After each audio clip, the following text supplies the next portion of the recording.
players in the defense and everything. He's improved. Zach Gill's improved. And then I think, we got a couple young kids. I think Tamari Fox, Tamon's little brother, is going to be a really good player. So I think that's become less of a concern. Obviously, Aaron and Jason are both, I think, pretty elite players. So we need them to play as much as they can. But we feel better about being able to rest them now when we need to. Has Ray's progress, has that allowed you maybe to move Tamon to that outside linebacker more than maybe initially?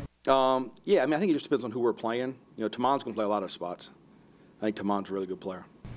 How much have you stressed forcing turnovers this training? Yeah, I think that's the deal. Anymore, I think in college football, that's the deal, right? Is you want to try to create negative plays and create turnovers and win third downs, because offenses, they go so fast, they run so many plays, they get the ball out in space so much that they're going to make a play or two.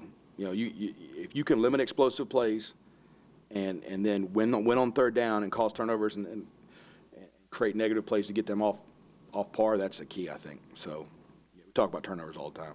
What has it been like? This is your first time at Power 5. What has it been like working with athletes? You got NFL guys, potentially like Strobridge, Dorn, Bernay, Crawford. What's that? They're just taller. It's the same.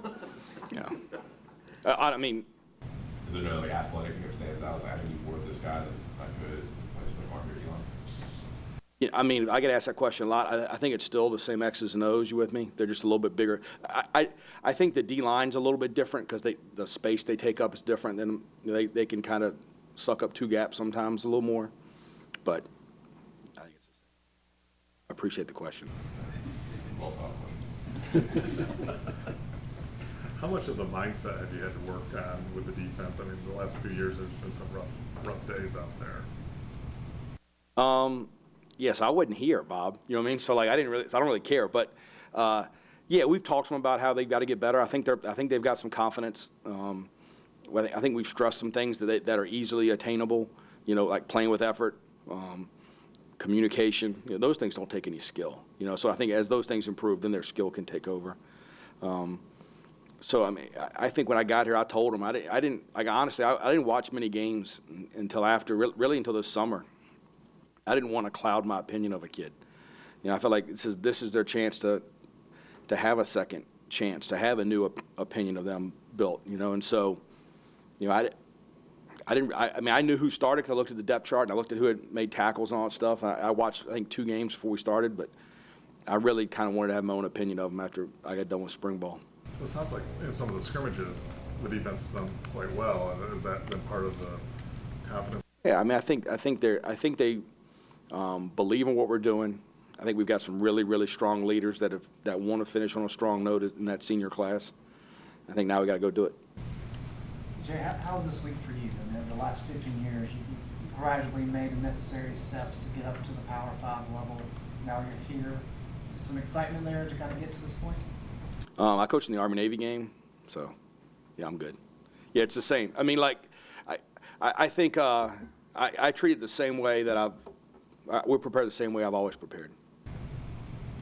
Jay, with your history with Brian Hess, what have you seen with what he's done with his team to get them ready? Yeah, Brian Hess is a rock star. I think our kids quickly realized how much of an improvement he was going to make in them. So, I think Brian Hess, he's got an ability to bring out the real, just reach into a kid and really bring out what he's got in him. And then I think he does a great job with injury prevention. They do some things that are a little bit different, and I think our kids are starting to feel healthier and feel they're more agile. And I think you're going to see it on the field. But as far as a culture builder and team chemistry builder, I think Brian Hess is as good as it gets. If Cam Kelly were to be approved by the NCAA, what would he bring to your defense? Yeah, I don't know. It's kind of like trying to say this the proper way. I try not to worry about things that might happen. I try not to live in that world, because I think if you live in that world, it becomes really hard to be a defensive coordinator. So I try not to chase ghosts. So if and when they tell me Cam Kelly's eligible, then we'll put him in where we think is the best for him. He's been working at corner. I think Cam Kelly's a good player. I hope he gets eligible. That would pep me up. But until that point, we're handling it like we don't think he's going to be eligible. Right. Coach Brown talked about how just the entire staff was kind of involved with kind of quarterback stuff. Just kind of from your perspective, what did you see from Sam kind of make this?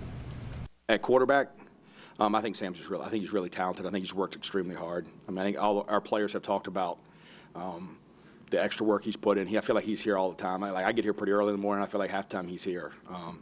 There's that. But, I mean, I think Jay Schroeder is a dynamite football player. So, Phil would ask me all the time, and I'd be like, I got my own problems to worry about. I think they're both really good. So, I don't think anybody on our defense or defensive staff feels like, oh, my gosh, this one versus that one. I think we're very confident with both of them. I think our players are too. Jay, one of the biggest things that stood out to me at last week's open practice was how vocal Miles Wolfwick and Miles Dorn were in the secondary. They seemed like they were the kind of the main guys that were holding guys accountable and getting on guys when they weren't doing what they were supposed to do. Can you just talk about how they've developed and how big they are in their leadership role in that? Yeah, so when I got here, Dorn didn't practice all spring, but I could tell how smart he was in meetings. And Wolf really practiced about half the time. So when they first got out, Tommy Thigpen kept saying, just wait till they both get out there, wait till they both get out here. They're both veteran kids that have played a lot. They're both extremely bright kids that can handle a lot. And they're both kids that I think have a lot of pride in this football program, in this defense, in this school. And so I think they want to be very successful. And I think, we're doing a little bit more, schematically than they have done. And I think I've challenged them to be me out there. And I think those two are really, I'm excited to watch those two go play.